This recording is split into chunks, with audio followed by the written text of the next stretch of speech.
A pergunta que nós fizemos e estamos fazendo aqui desde o começo, do culto de hoje, é: Deus me ama? E eu sei que a resposta certa a essa pergunta é a gente dizer sim, Deus me ama. Mas será que a gente responde isso porque a gente sabe que Deus ama? É uma resposta que você sabe que a resposta certa é essa? Ou esse é um sentimento que está no seu coração? Ou além disso, se você diante dessas lutas todas que a gente tem vivido, tem passado a questionar isso, eu queria conversar com você hoje sobre isso. Queria conversar com você que tem essa certeza e queria conversar com você que está com essa certeza de alguma forma abalada, mexida também. Tá? Eu vou começar com um texto bíblico, que é um texto de Jó. Depois que Jó passa por toda a sua peregrinação, que Jó passa por toda a sua luta, a gente vê Jó nesse texto dizendo: os meus ouvidos já tinham ouvido ao teu respeito, mas agora os meus olhos te viram. Isso é lá no final do livro de Jó, já, depois que ele passou por uma série de problemas. A gente volta já aqui para conversar um pouquinho sobre Jó. Mas meus ouvidos já tinham ouvido a teu respeito, mas agora os meus olhos te veem. Agora os meus olhos te veem. O que eu quero tirar desse versículo? Interessante que Jó tinha algo que ele sabia, que ele já tinha escutado sobre Deus. Mas no momento da dor, ele encontrou Deus de uma forma diferente. E eu às vezes fico pensando: o que você já ouviu a respeito de Deus? Que nessa hora pode estar atrapalhando você compreender o amor de Deus no meio de tanto sofrimento. O que foi que você já ouviu a respeito do amor de Deus que nesse momento pode estar complicando um pouco, sabe? Pode estar trabalhando contra você. Está levando você a fazer essa pergunta: Deus me ama? Porque às vezes nós escutamos muitas coisas a respeito de Deus que não representam aquilo que de fato Deus é e como Deus age. Eu digo que está sendo muitas vezes vendido para nós, comunidade cristã e comunidade cristã evangélica de uma forma mais específica, está sendo muitas vezes vendido uma teologia para nós de uma vida com Deus sem problema. Ou de uma vida com Deus onde tudo dá certo no final. Mas nem sempre é assim. Nem sempre dá tudo certo no final. Nem sempre tudo se encaixa. Nem sempre as coisas acabam acontecendo do jeito que a gente quer. A gente tem às vezes alguns discursos que são discursos de uma esperança ou de uma fé, às vezes, eu vou dizer cega, não, eu vou dizer ingênua, do discurso positivo. E existe o espaço para isso. Mas o problema é quando nós sedimentamos a compreensão do amor de Deus, em que Deus vai sempre fazer as coisas que nós queremos. Em que as coisas boas vão acontecer na vida da gente e a gente vai dizer: olha como Deus me ama. E aí está um problema. Porque nós lemos o amor de Deus pelas circunstâncias. Esse livro aqui, Deus me ama, que é um livro que eu fiz uma reflexão sobre ele em 2011. Eu fiz essa reflexão na igreja sobre esse livro do Wayne Jacobsen. E ele fala da experiência do bem me quer e mal me quer. Você lembra dessa brincadeira? De você pegar uma florzinha e sair puxando bem me quer, mal me quer, bem me quer, mal me quer. Parece que a gente vai oscilando numa gangorra de compreender ou não compreender o amor de Deus a partir das circunstâncias. A partir das coisas que acontecem ao nosso redor ou acontecem na vida da gente. E é muito perigoso ler o amor de Deus apenas a partir das coisas boas que acontecem na vida da gente. Porque quando a gente passa a ler o amor de Deus apenas a partir das coisas boas que acontecem na vida da gente, a condicionar a compreensão deste amor às coisas boas que acontecem na vida da gente, quando as coisas ruins acontecem, como que fica a nossa convicção do amor de Deus? Como que fica a nossa certeza ou o nosso sentimento de que Deus, Ele nos ama? A gente tem que tomar cuidado com essa relação direta de Deus foi bom comigo, então Ele me ama. Porque às vezes Deus não é bom com a gente. E Ele não deixa de ser bom por isso. Porque às vezes Ele não está sendo bom na perspectiva do que nós imaginamos que seria. Às vezes Ele não está sendo bom naquilo que nós queríamos que fosse. A gente não está errado fazer isso. Mas quando o Marcílio saiu da internação, a gente ficou: poxa, o Marcílio se sentiu muito amado por Deus por sair da UTI. E é fato que Deus amou o Marcílio e foi bom com o Marcílio, misericordioso, de sair tirando ele da UTI do Covid. Mas isso não significa que se o Marcílio não tivesse saído de lá, que bom que você saiu, meu irmão, que Deus não lhe amasse. E que Deus não amasse a Fernanda. E de que Deus não amasse o Isaac. O amor de Deus ele está para além das circunstâncias. Existem vários fatores que corroboram, que trabalham nas circunstâncias. O amor de Deus está para além disso. Senão nós diríamos que Deus não amou o Luiz, que faleceu no ano passado de Covid. Diríamos que Deus não amou o Nelson e nem a Cleide, por causa de um câncer que chegou e tirou a vida do nosso irmão tão querido. O amor de Deus está para além das circunstâncias. E o problema é quando a gente diz assim, olha, Deus me ama, né? E a gente vai atribuindo, conferindo o amor de Deus apenas a partir das coisas boas que Ele faz com a gente. Essa lente, embora ela seja uma das lentes, é ver a bondade de Deus e perceber que Deus é amor, mas ela não pode ser a nossa lente única.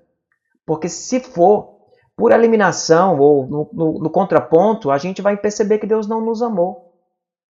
A gente vai olhar para alguns momentos da história e perguntar onde estava Deus. Momentos em que parece que o amor de Deus ele se esconde. O que dizer de Nero, no primeiro século?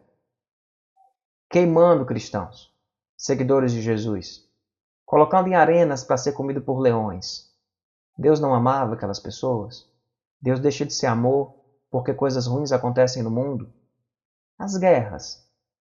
Quantas pessoas morreram nas guerras?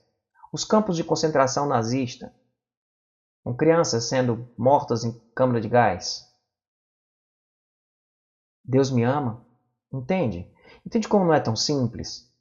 Entende como a gente precisa ter uma sinceridade intelectual e uma sinceridade de fé para entender que o amor de Deus, por vezes, ele não é facilmente visto? O que dizer da bomba de Hiroshima? Mas é o ser humano que é ruim, sim. O que dizer dessa fome que está espalhada no mundo? Da fome que está de novo no Brasil? Não que tenha ido embora, mas que está aumentando cada vez mais. O que dizer de 11 de setembro? Percebe, irmãos? Às vezes Deus interfere, às vezes Deus não interfere. E nós não conseguimos explicar isso. E nesses momentos onde parece que o amor de Deus silencia, nós, como em 11 de setembro, como no Katrina, como nessa crise de refugiado que nós vivemos e não precisamos ir longe, nesta realidade de Covid-19, que é Covid-19, meu povo. A gente está em 2021. Estamos vivendo uma realidade de muita dor, de muito sofrimento. Nós não temos, às vezes dentro da nossa realidade, que eu vou chamar de bolha com todo respeito, e me considero dentro de uma bolha muitas vezes, a gente não tem noção do sofrimento que está sendo vivido em outras realidades. E como que fica essa compreensão, entende? Em momentos em que esse amor ele não é claramente visto, a gente às vezes não entende como que Deus é amor e essas coisas estão acontecendo. E quando nós não conseguimos explicar, nós nos sentimos fora do controle. E diante da dor, de catástrofes, de sofrimento, nós queremos uma explicação. E por vezes, nós pegamos dois atalhos que são perigosos. Pegamos um atalho do ateísmo ou de um deísmo. Eu vou dizer o ateísmo, que Deus não existe, ou de um deísmo, de achar que Deus não interfere, que não adianta a gente orar, que não adianta a gente pedir, dá um ceticismo, uma frieza. Sabe, eu não vou orar por isso, eu não vou colocar nada diante de Deus, porque Deus interfere de uma forma que eu não entendo, então não adianta pedir nada. E vai para um ateísmo, ou para uma frieza, para um deísmo, de um Deus que criou o universo, mas que não interfere.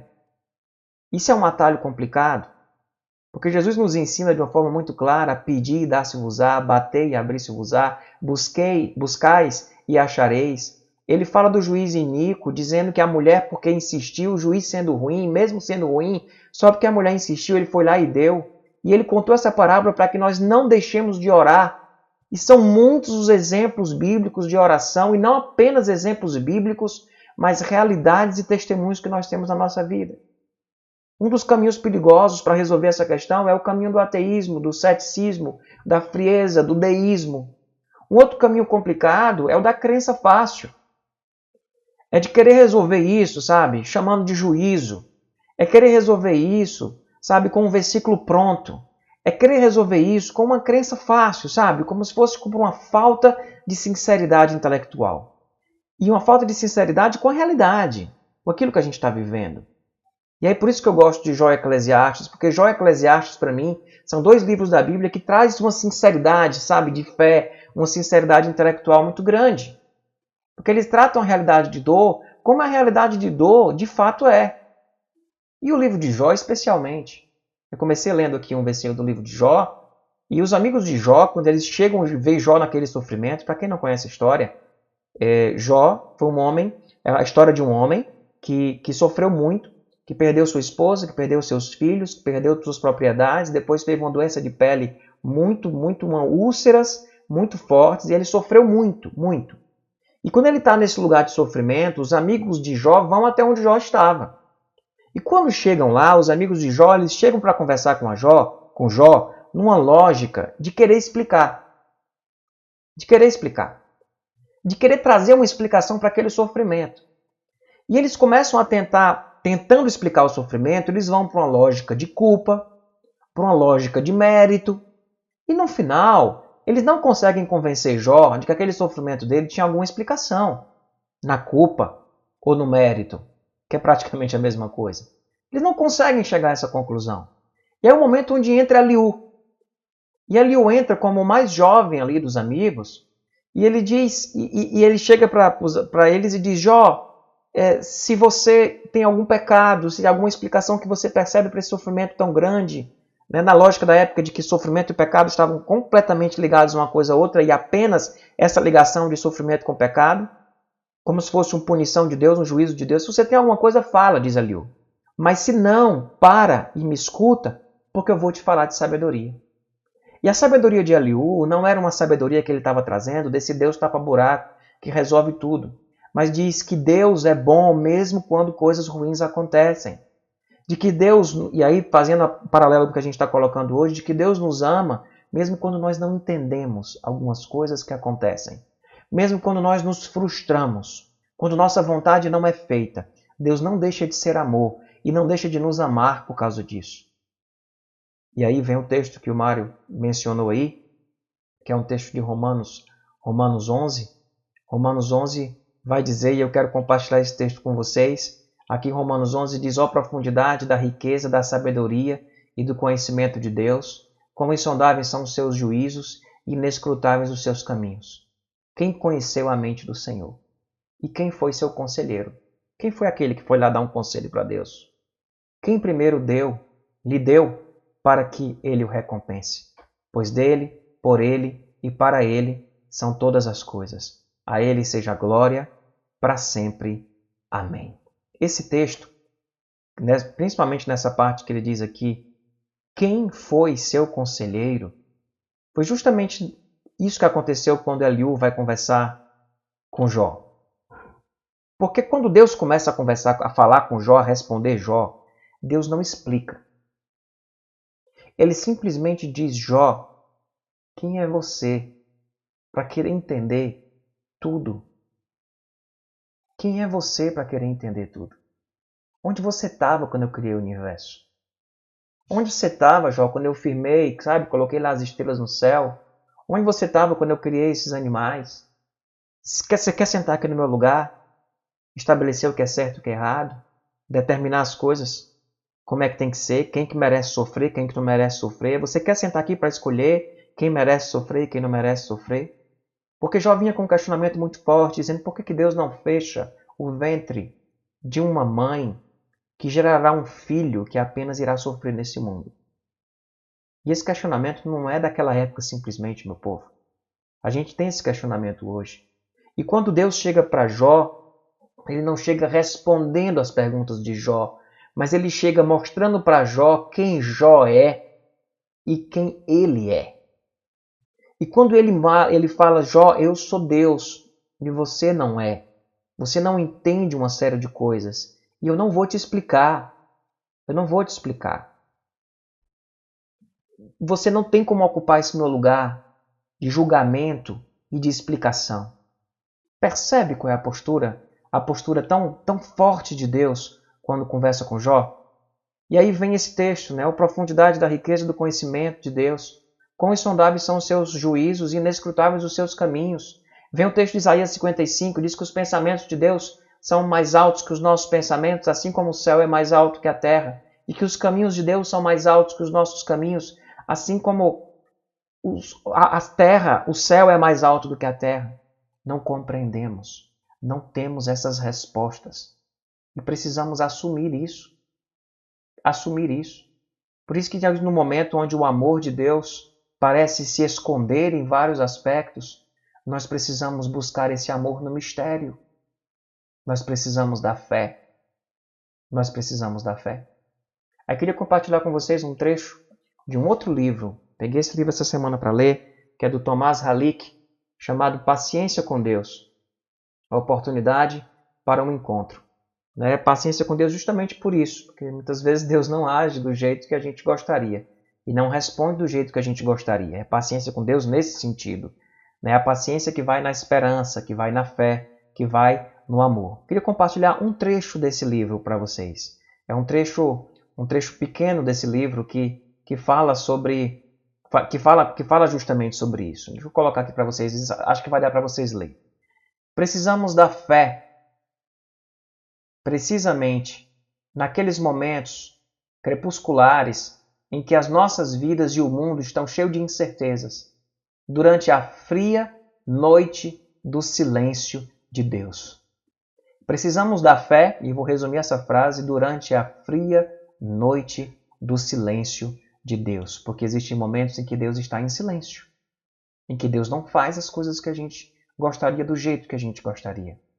Ele ainda diz: se os sinais da presença de Deus estivessem ao nosso alcance, a superfície do mundo fosse algo assim, sabe, tão visível, como alguns fanáticos religiosos gostam de pensar, não haveria necessidade de uma verdadeira fé. Justamente porque esses sinais da presença de Deus, eles não estão totalmente visíveis.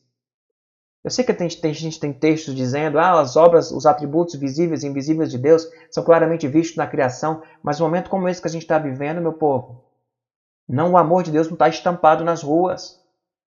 O amor de Deus não está facilmente de ser visto. E é nesse momento que os sinais que nós precisamos da verdadeira fé, é nesse momento que a fé vem. E aí vamos falar sobre fé. Porque Hebreus vai dizer, em Hebreus 11, de 1 aos 6, ora, a fé é a certeza daquilo que esperamos e a prova das coisas que não vemos. E o amor de Deus, em alguns momentos, nós podemos perceber este amor com os olhos da fé. É a prova das coisas que não vemos. Sem fé é impossível agradar a Deus, pois quem dele se aproxima precisa crer que ele existe e que recompensa aqueles que o buscam. A gente ainda vai para Coríntios 13, quando fala sobre o amor, e olha o que esse texto vai dizer, depois de falar sobre o amor, e um texto tão conhecido, ele diz: pois em parte conhecemos e em parte profetizamos. Quando, porém, vier o que é perfeito, o que é imperfeito desaparecerá. Se em parte conhecemos e em parte profetizamos, é porque em parte nós compreendemos esse amor pela fé. E nós vivemos ainda uma realidade imperfeita. E este imperfeito desaparecerá. Mas enquanto esse imperfeito não desaparecer, nós em parte conhecemos e em parte profetizamos. O texto ainda continua e ele diz: agora, pois, vemos apenas como um reflexo obscuro, como em espelho, mas então veremos face a face. Agora conheço em parte, então conhecerei plenamente, da mesma forma como sou plenamente conhecido. Assim permanece agora esses três: a fé, a esperança e o amor. O maior deles, porém, é o amor. Essa primeira parte do versículo 12, em parte, vemos apenas o reflexo obscuro, como em espelho, mas então veremos face a face. Agora conheço em parte, então conhecerei plenamente, da mesma forma como sou conhecido. Nós parece que não aceitamos conhecer em parte. E se não temos todas as respostas, se não temos tudo acontecendo de forma totalmente coerente e coerente aos nossos olhos, à nossa racionalidade, esse amor parece que é colocado em xeque.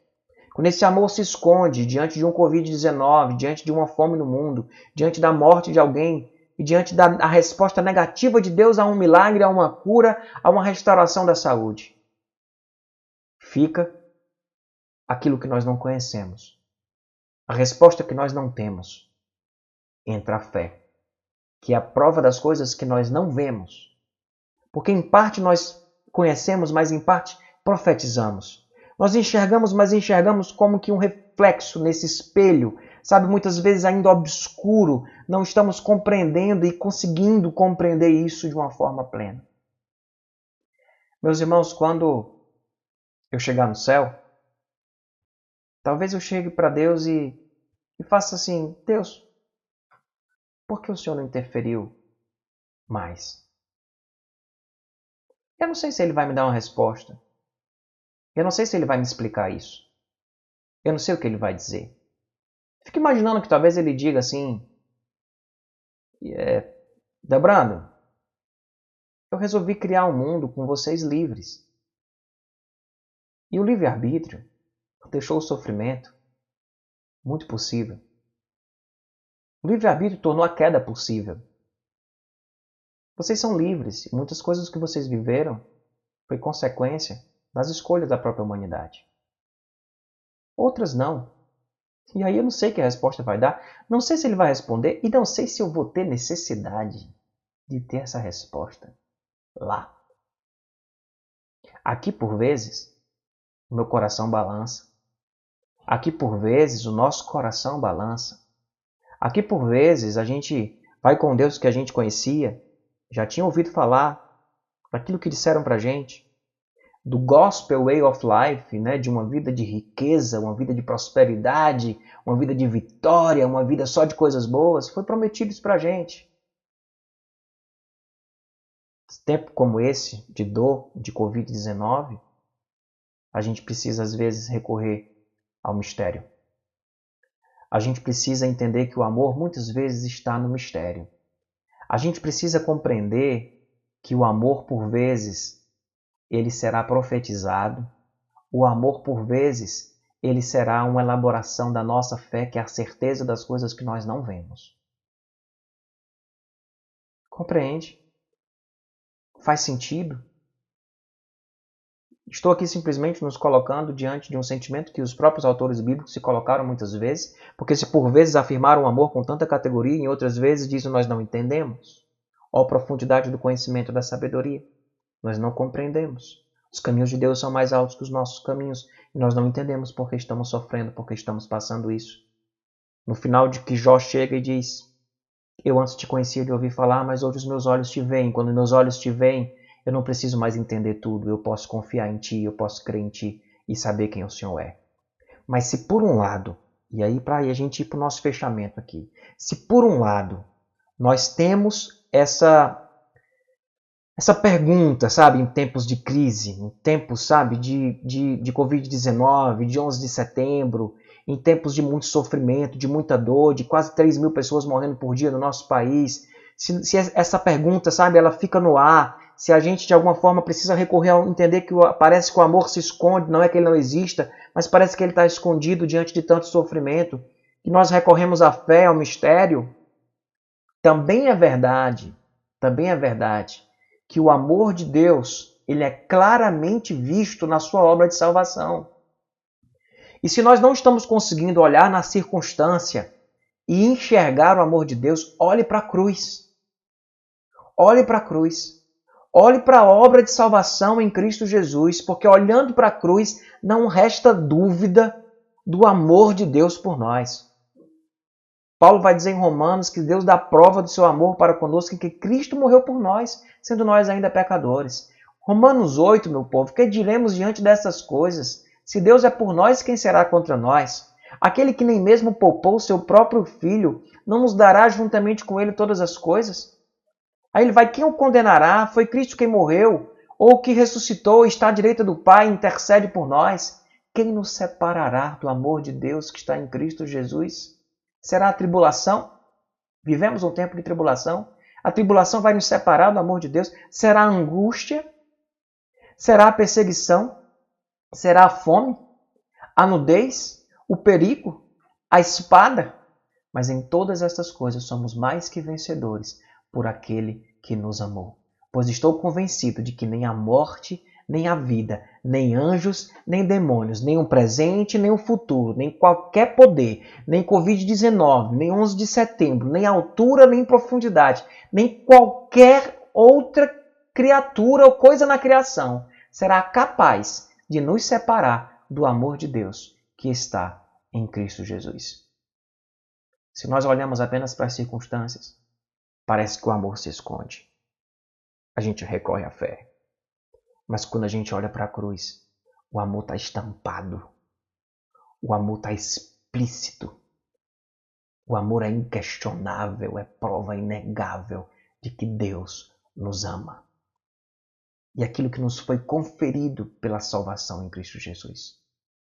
Então, quando a circunstância não mostra, olha para a cruz.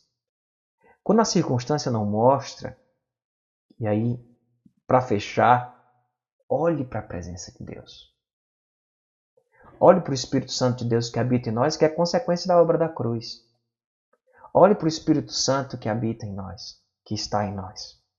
Tem um versículo, meus irmãos, que para mim, ele fala muito sobre o amor. Embora pareça que esse texto não está falando diretamente do amor. É o último versículo de Mateus, Mateus 28, versículo 20, o último versículozinho. Olha o que ele diz nesse texto, que Jesus disse para os seus discípulos depois de dar o ide. Olha o que Jesus diz. Eu estarei sempre com vocês até o fim dos tempos. Eu estarei sempre com vocês até o fim dos tempos. Sabe uma prova de que Deus nos ama? Deus está presente. Lembra como eu gosto sempre de ler o Salmo 23? O Senhor é o meu pastor e Ele não me faltará. Ele está conosco. A Carol e o Felipe, o Tiago também estava com a Vitória, no momento que a gente teve de gratidão a Deus pela vida da Lucinha, que faleceu essa semana. E no momento que nós estávamos lá reunidos, naquele auditório grande, enorme, com 10 pessoas apenas, por causa do todo o protocolo, nesse momento algo ficou muito claro ali, até que falei com o Felipe depois. Deus estava ali. Ficou visível, confortando, acalentando, enxugando as lágrimas, chorando junto. A presença de Deus em nossas vidas é prova do amor dele. Quando diz lá em João, o Verbo se fez carne e habitou entre nós, isso é prova do amor de Deus, isso é o Emmanuel, é o Deus conosco, é o Deus que não é transcendente, ele é imanente, ele está presente na nossa vida, ele está participando disso, ele é como um amigo que caminha com a gente, que acompanha a nossa dor, que acompanha o nosso sofrimento, que chora junto com a gente, em alguns momentos interfere, não sei por que interfere, por que não interfere, ele é Deus, ele interfere quando ele quer, se compadece de quem ele quer se compadecer, isso não muda o amor dele. Deus estava ali, presente. O Verbo se fez carne e habitou entre nós, não é? Mas na obra da cruz, Jesus disse que ele iria, mas que o Consolador viria. O Espírito Santo de Deus habita em nós. Deus está presente. É porque a gente se acostumou a falar disso como uma verdade doutrinária. Mas imaginar que o Deus Criador do Universo, ele está acompanhando, ele está caminhando com você, ele está acompanhando o seu sofrimento, ele está acompanhando sua dor. Isso é amor.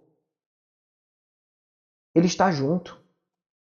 Ele não se afastou. Ele não nos deixou sozinhos. Isso é amor. Deus está presente, cuidando de nós. O pastor Alisson, um pastor muito conhecido aqui em Fortaleza, da igreja Bethesda. E o pastor Alisson faleceu com 40 e poucos anos. Mas antes de falecer, ele nos deixou um presente, que foi uma música chamada Maranata.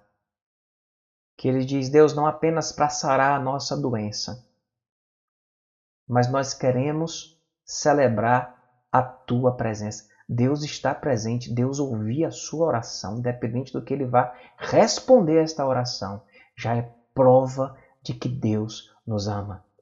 A gente falar com Deus, Criador do Universo, e Ele ouvir a gente, e Ele, ainda que Ele diga, não vou fazer, Ele ouvir e conversar com a gente já é prova de que Deus nos ama.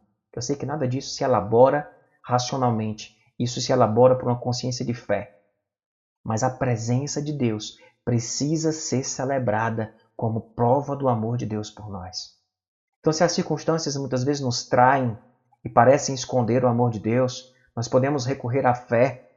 Nós podemos, pela fé, olhar para a cruz e perceber o amor de Deus de forma estampada, escancarada, e podemos olhar para a obra de salvação e para a presença de Deus e perceber que Deus está conosco, que Ele é Deus Emanuel, que Ele é um Deus imanente, é um Deus presente, que está com a gente e que vai nos sustentar para passarmos por tudo isso. Tem uma frase que está surgindo aí dizendo vai dar certo, né? Eu estou achando muito legal, porque a gente precisa dessa esperança. Mas, pessoal, não está dando certo. Já não deu certo para muita gente. Não vai dar certo para muita gente ainda. E Deus continua sendo Deus. Deus continua sendo amor. Mesmo quando esse amor parece se esconder no mistério. Mesmo quando nós não conseguimos explicar. Não queremos e não somos conselheiros de Deus. Deus é Deus. Se as circunstâncias não mostram, a cruz revela.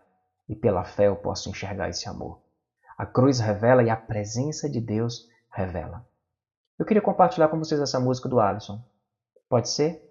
Queria compartilhar essa música aqui. Ela está cantada a capela. E eu amei por isso. Justamente porque dá condição a gente de perceber a letra dessa música, a mensagem que essa música traz. E o que eu queria que você fizesse é que se você foi curado, se você venceu o Covid e está entendendo o amor de Deus nessa circunstância, ótimo.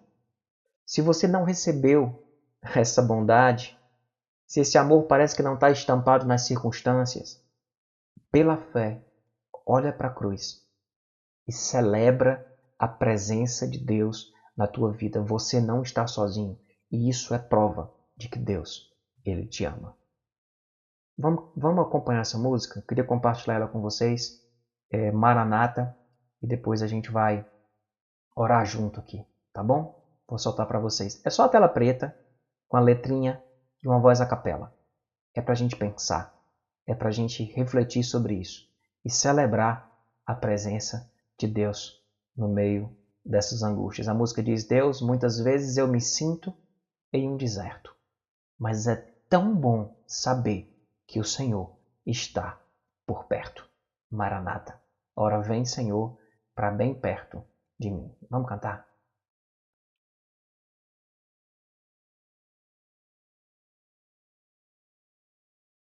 Maranata,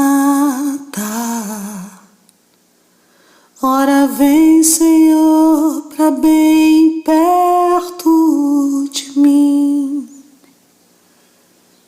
E que o tempo nos conserve sempre assim, num vínculo de doce comunhão. Maranata, não apenas para curar minha doença, pois preciso celebrar tua presença, que é tão doce, tão vital para o meu coração. Deus,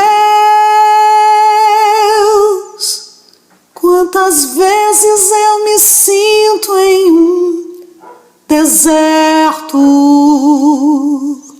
Nessas horas é tão bom te ter por perto.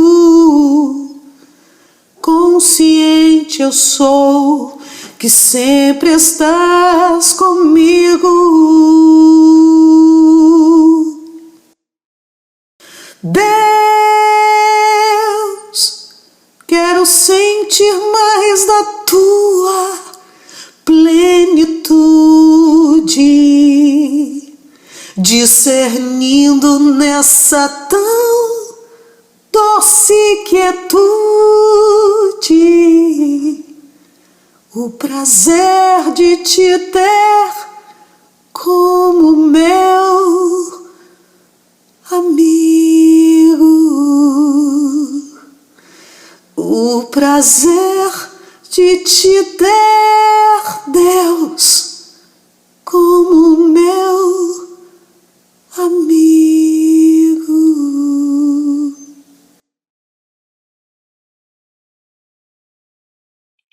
Amém, meus irmãos. Que Deus seja louvado nisso tudo.